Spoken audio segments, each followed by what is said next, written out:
নমস্কাৰ এই মুহূৰ্তত লৈ আহিছো এটা অতিকৈ গুৰুত্বপূৰ্ণ খবৰ স্পৰ্শকাতৰ অঞ্চলত এবাৰ খিলঞ্জীয়াসকলে নিজৰ সুৰক্ষাৰ বাবে লব পাৰিব অস্ত্ৰ মাৰণাস্ত্ৰৰ বাবে অনুজ্ঞাপত্ৰ দিব এবাৰ চৰকাৰে মুখ্যমন্ত্ৰী ডক্টৰ হিমন্ত বিশ্ব শৰ্মাই কেবিনেটত ডাঙৰ সিদ্ধান্ত গ্ৰহণ কৰিছে স্পৰ্শকাতৰ অঞ্চলত এতিয়া খিলঞ্জীয়াসকলে নিজৰ সুৰক্ষাৰ বাবে তেওঁলোকে আৰ্ম লাইসেন্স লাভ কৰিব বুলি উল্লেখ কৰিছে মুখ্যমন্ত্ৰী গৰাকীয়ে সবিশেষ লৈ আহিছো এই মুহূৰ্তত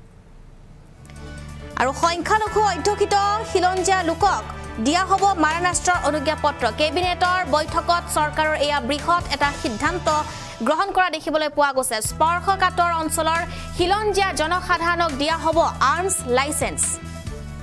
আৰু থলুৱা খিলঞ্জীয়া লোকৰ নিৰাপত্তাৰ বাবে দিয়া হ'ব মাৰণাস্ত্ৰৰ অনুজ্ঞাপত্ৰ বাংলাদেশীৰ আক্ৰমণৰ নিৰাপত্তাৰ বাবে এই ডাঙৰ সিদ্ধান্ত গ্ৰহণ কৰিছে হিমন্ত চৰকাৰে আৰু চৰকাৰে যেটো সীমান্তৰ খিলঞ্জীয়া জনসাধাৰণক দিব অনুজ্ঞাপত্ৰ ইয়াৰ বাবে চৰকাৰে ঘোষণা কৰিলে এটা আঁচনি ঘোষণা কৰিছে ৰাজ্য চৰকাৰে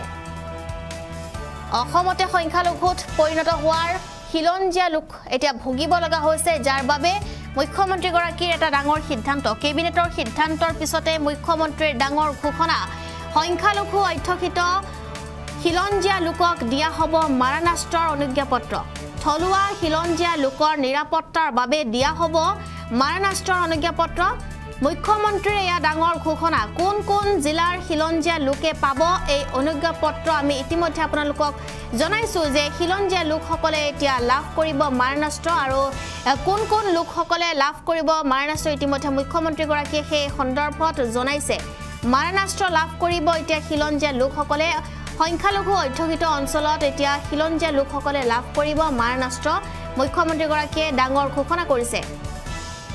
মুখ্যমন্ত্ৰীৰ ডাঙৰ ঘোষণা দেখিবলৈ পোৱা গৈছে আৰু যেহেতু খিলঞ্জীয়াৰ সুৰক্ষাৰ বাবে মাৰণাস্ত্ৰৰ লাইসেন্স দিয়াৰ সিদ্ধান্ত চৰকাৰে বন্দুক কিনি নিদিয়ে কিন্তু কিনিব বিচাৰিলে দিব আৰ্মছ লাইসেন্স আপুনি যদি হে আৰ্মছ লাইসেন্স বিচাৰে তেন্তে সেই আৰ্মছ লাইসেন্স আপোনাক চৰকাৰে দিব কিন্তু চৰকাৰে বন্দুক কিনি নিদিয়ে বুলিও উল্লেখ কৰিছে মুখ্যমন্ত্ৰীয়ে বাংলাদেশীৰ আক্ৰমণৰ পৰা ৰক্ষা পাবলৈ খিলঞ্জীয়াক বন্দুকৰ অনুজ্ঞাপত্ৰ ঘোষণা কৰিছে মুখ্যমন্ত্ৰী ডক্টৰ হিমন্ত বিশ্ব শৰ্মাই আপুনি যদি বিচাৰে আৰ্ম লাইসেন্স তেন্তে আপুনি সেয়া লাভ কৰিব খিলঞ্জীয়া লোকৰ সুৰক্ষাৰ বাবে ধুবুৰী নগাঁও বৰপেটাত বাংলাদেশীৰ আক্ৰমণৰ সন্মুখীন হোৱা লোকসকলক মাৰণাস্ত্ৰ লাইসেন্স দিয়াৰ সিদ্ধান্ত মুখ্যমন্ত্ৰী ডক্টৰ হিমন্ত বিশ্ব শৰ্মাৰ তেওঁৰ মন্তব্য আছে সেয়া শুনাবলৈ চেষ্টা কৰিম কিন্তু আমি পুনৰ জনাইছো খিলঞ্জীয়াৰ সুৰক্ষাৰ বাবে দিয়া হ'ব মাৰণাস্ত্ৰৰ অনুজ্ঞাপত্ৰ সংবাদমেল যোগে এই কথা উল্লেখ কৰিছে মুখ্যমন্ত্ৰী ডক্টৰ হিমন্ত বিশ্ব শৰ্মাই অসম চৰকাৰৰ কেবিনেটৰ বৈঠকত এয়া গুৰুত্বপূৰ্ণ সিদ্ধান্ত খিলঞ্জীয়া সুৰক্ষাৰ বাবে ধুবুৰী নগাঁও বৰপেটাত বাংলাদেশীৰ আক্ৰমণৰ সন্মুখীন হোৱা লোকসকলক মাৰণাস্ত্ৰৰ অনুজ্ঞাপত্ৰ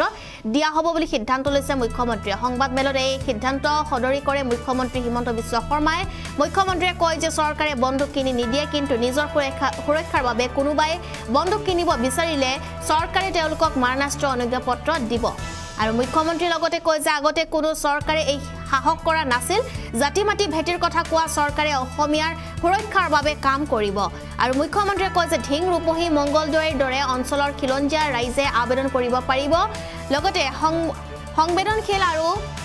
ভিতৰুৱা অঞ্চলত বসবাস কৰা খিলঞ্জীয়া লোকে আবেদন কৰিব পাৰিব কিন্তু অপৰাধমূলক কাৰ্যত লিপ্ত হোৱা লোকে নাপাব এই লাইসেন্স তেওঁলোকৰ লাইসেন্স বাতিল হৈ যাব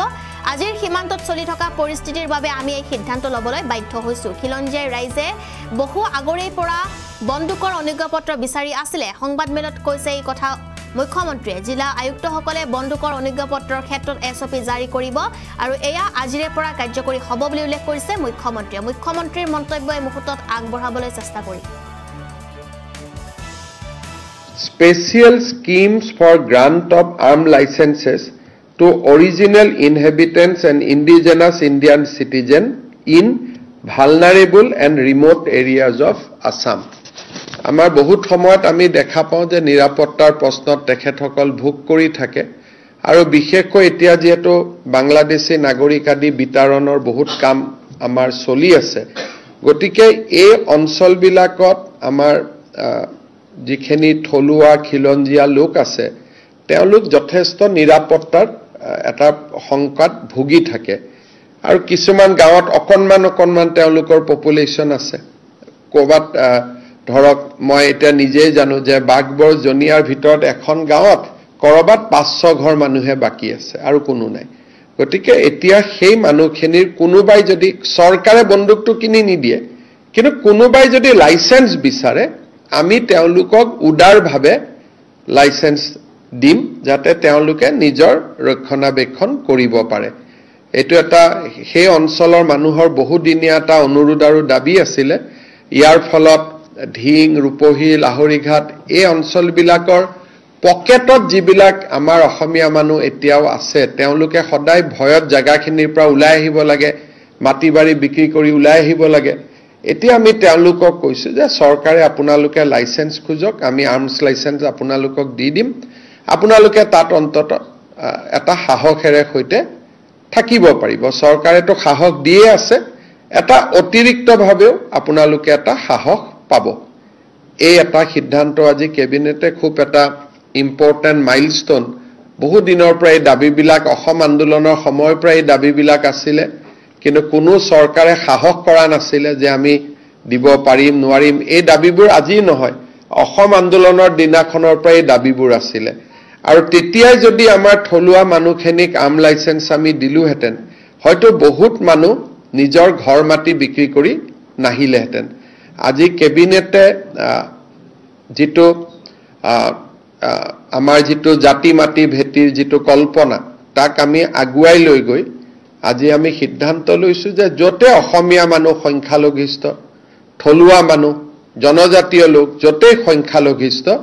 তেওঁলোকে তাতে আৰ্মছ লাইসেন্সৰ কাৰণে আবেদন কৰিব পাৰিব আৰু চৰকাৰে উদাৰভাৱে তেওঁলোকক আৰ্মছ লাইসেন্স দিয়াৰ ব্যৱস্থা কৰিব কিন্তু এটো নহয় যে আমি বন্দুকটো কিনি দিম হেতু কনফিউজ কৰিব নালাগে আমি কাকো বন্দুক কিনি নিদিও কিন্তু কোনোবাই যদি আৰ্মছ বিচাৰে